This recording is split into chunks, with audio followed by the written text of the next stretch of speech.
Good morning. So today, just want to discuss something very interesting. I want to highlight a fundamental aspect of leadership in Africa. The choice between prioritizing over personalities or the choice of institutional building. Do we want strong personalities or do we want strong institution? So throughout history, great African leaders have recognized the importance of investing in strong institutions. And of course, they're doing this rather than relying solely on their own personalities.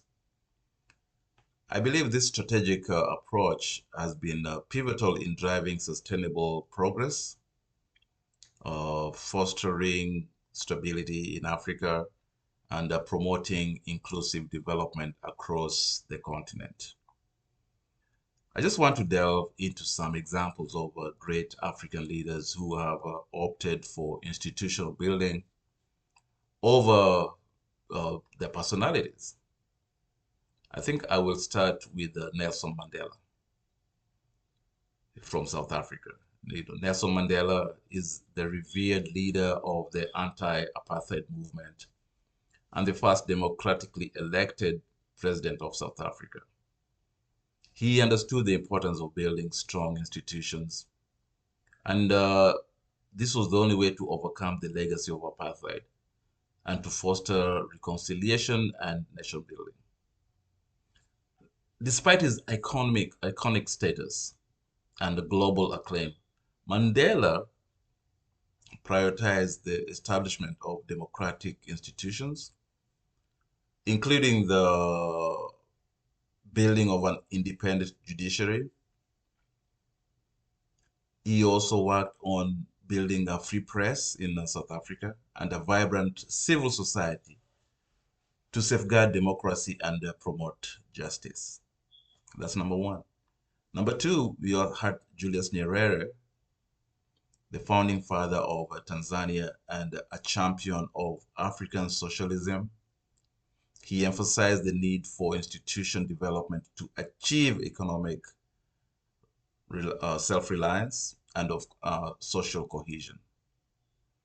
Nyerere also promoted the concept of ujamaa, which emphasized collective ownership and community-based development, and established institutions such as cooperatives, rural development agencies, and public education system to empower Tanzanians and build a strong foundation for development.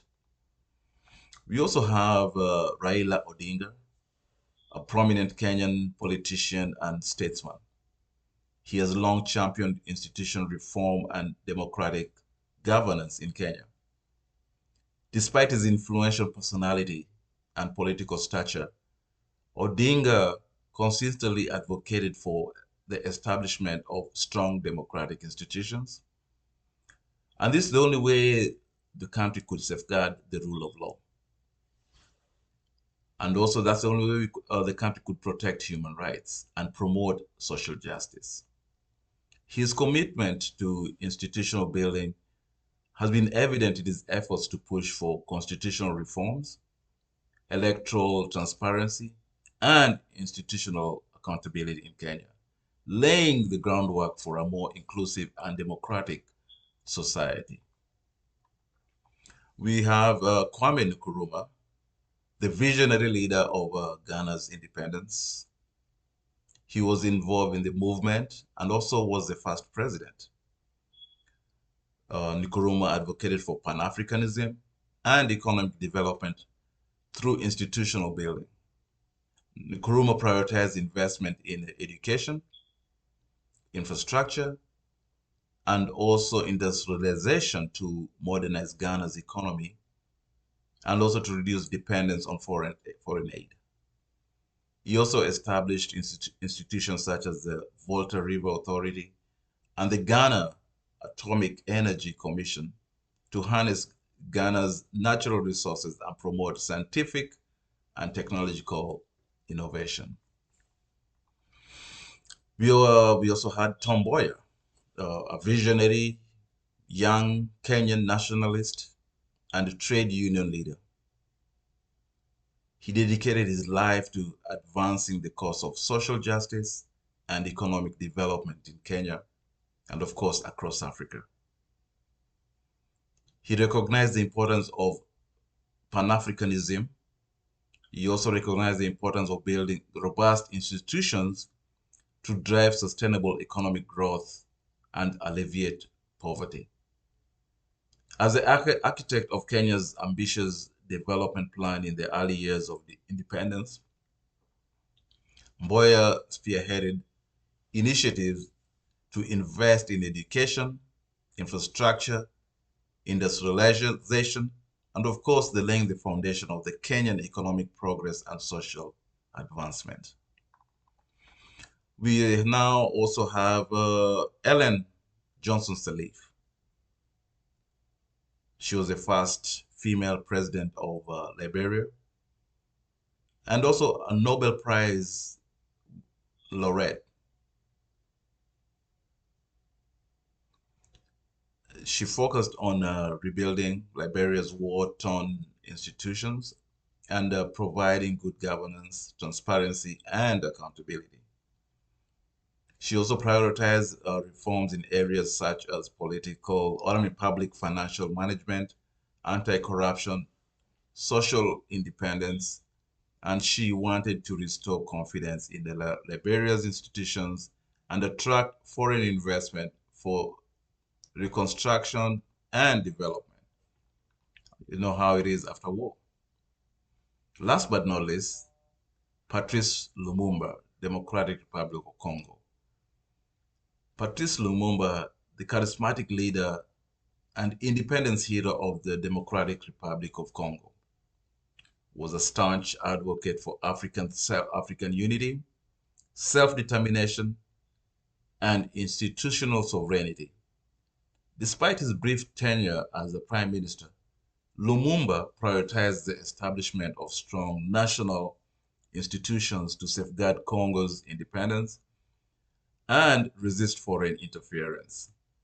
His effort to build indigenous institutions and to promote national unity and assert Congo's sovereignty, we still continue to inspire or get inspired by his leadership. He also continues to inspire generations of African fighting for dignity, freedom, and justice. So these exemplary leaders demonstrate the greatness of in Africa leadership and is not defined by personalities or charisma or individual ambitions, by a steadfast commitment to institutional development. These exemplary leaders, they have been prioritizing the building of strong institutions. You know, these leaders have left a lasting legacy of progress, resilience, and empowerment. And this continues to shape the destiny of our continent. I say again, these examples demonstrate the greatness of our leaders. So by investing in strong institutions, these leaders have laid the groundwork for lasting progress and social cohesion, economic prosperity, and also just being proud to be an African. They have done this not only in their countries, but for the entire continent.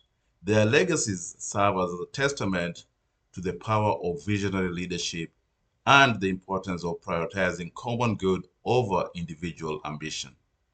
So let me just say this. As we reflect on the achievements of these leaders, let us remember their commitment to institutional building as a cornerstone of effective governance and sustainable development. By following their examples and prioritizing institutions over personalities, we can build a brighter future of Africa and ensure prosperity for generations to come. Thank you.